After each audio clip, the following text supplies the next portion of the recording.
বাংলাদেশ জামায়াতে ইসলামীর আমির ডাক্তার শফিকুর রহমান বলেছেন, শেখ হাসিনা সরকার ও তার আত্মীয় স্বজনরা মিলে দেশের অর্থনীতিকে ধ্বংস করেছে, ব্যাংকের টাকা লুটপাট করেছে, শিক্ষা ব্যবস্থাকে শেষ করে দিয়েছে। দেশের আপামর জনগণের জনপ্রিয় ইসলামী ব্যাংক ধ্বংস করেছে শেখ হাসিনা।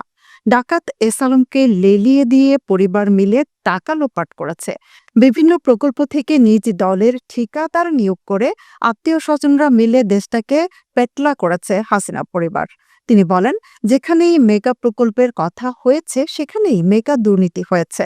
স্বাধীনতার পর এখন পর্যন্ত ২০২৪ সালের ৫ আগস্ট পর্যন্ত যারা এদেশের মুক্তিযুদ্ধ এবং স্বাধীনতাকে নিজেদের বাপ দাদার তালুক মনে করতেন, তারা চেতনার কথা বলতেন। চেতনার কথা বলে বলে এই জাতিকে তারা লুণ্ঠন করেছেন, গণহত্যা চালিয়েছেন। তাদের সন্তানেরা আকাম কুকাম করে ধর্ষণের সেঞ্চুরি পালন করেছেন।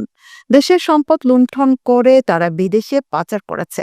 জামায়াত আমির বলেন, তৎকালীন প্রধানমন্ত্রীর পিয়নের অ্যাকাউন্টে ছিল ৪৫০ কোটি টাকা। পিয়নের যদি এত টাকা হয়, মালিকের কত টাকা? হ্যাঁ, মালিকের টাকাও বের হয়ে আসতেছে।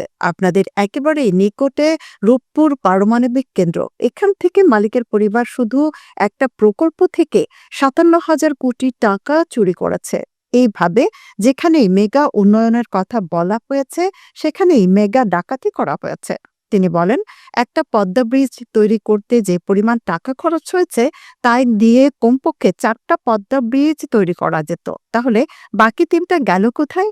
হিসাব একেবারেই পরিষ্কার। দেশের টাকা দিয়ে যারা বিদেশে বেগমপাড়া গঠন করেছেন তারাই এই টাকা চুরি করেছে। কিন্তু চোরের মার বড় গলা। জুলাই অভ্যুত্থান নিয়ে জামায়াতে আমির বলেন, এই রক্তের আমানত রক্ষা করতে হবে, সম্মান দেখাতে হবে।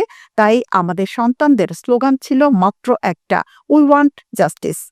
আমরা সর্বক্ষেত্রে ন্যায় বিচার চাই, আমরা বৈষম্য চাই না। আমরা আমাদের গর্বের সন্তানদের কথা দিচ্ছি, তোমরা যেমন জীবন দিয়ে জাতিকে আরেকবার স্বাধীনতা এনে দিয়েছ, আমরা প্রয়োজনে জীবন দিয়ে তোমাদের দাবি পূরণ করব ইনশাআল্লাহ। কুষ্টিয়া জেলা জামায়াতের আমির অধ্যাপক আবুল হাশেমের সভাপতিত্বে এবং সেক্রেটারি জেনারেল সুজা উদ্দিন জোয়াদ্দারের সঞ্চালনায় কর্মী সম্মেলনে বিশেষ অতিথি ছিলেন জামায়াতের সহকারী সেক্রেটারি জেনারেল মাওলানা রফিকুল ইসলাম খান, কেন্দ্রীয় নির্বাহী পরিষদ সদস্য ও যশোর কুষ্টিয়া অঞ্চল পরিচালক মোহাম্মদ মোবারক হোসেন ও কেন্দ্রীয় নির্বাহী পরিষদ সদস্য অধ্যক্ষ শাহাবুদ্দিন, জেলা বৈষম্য বিরোধী ছাত্র আন্দোলনের সদস্য সচিব মোহাম্মদ মুস্তাফিজুর রহমান।